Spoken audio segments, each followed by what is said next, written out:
पाकिस्तान तहरीक इंसाफ छोड़ दो।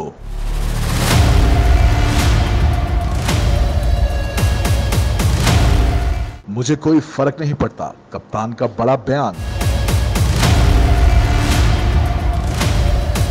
साबिक वज़ीर आज़म और चेयरमैन तहरीक इंसाफ इमरान खान चट्टान की तरह मुश्किल तरीन हालात में भी मुखालिफिन के सामने डट गए। सहाफियों के साथ गैर रस्मी गुफ्तगू के दौरान इमरान खान का कहना है कि जिस जमात का वोट बैंक हो उसे हराया नहीं जा सकता। इतने बड़े वोट बैंक वाली जमात में से कोई जाए या कोई आए, फर्क नहीं पड़ता। साबिक वज़ीर आज़म ने कहा कि मुल्क में बुनियादी हकूक खत्म होकर रह गए हैं। खौफ की फजा में मुल्क नहीं चल सकता। हुकूमत इत्तेहाद से मुतल्लिक बात करते हुए इमरान खान का कहना है कि पीडीएम के इकदाम और इंसानी हकूक की खिलाफ वर्जियों से मुल्क की बदनामी हुई। 7,000 लोगों को गिरफ्तार करके पीडीएम हुकूमत खुद फंस गई है। उन्होंने कहा कि जो क्रैकडाउन अब हो रहा है, मुशर्रफ दौर में भी ऐसा नहीं हुआ। जलाओ घिराव से मुतल्लिक बात करते हुए साबिक वज़ीर आज़म ने कहा कि कोर कमांडर हाउस लाहौर पर हमले की पहले भी मजम्मत की थी, अब भी की है। कप्तान ने कहा कि कौन है जो जिना हाउस पर हमले की मजम्मत नहीं करता। हर पाकिस्तानी जिना हाउस पर हमले की मजम्मत करता है। इमरान खान ने मजीद कहा कि मेरे घर में दहशत गर्दों के ठहरने की बात गलत है।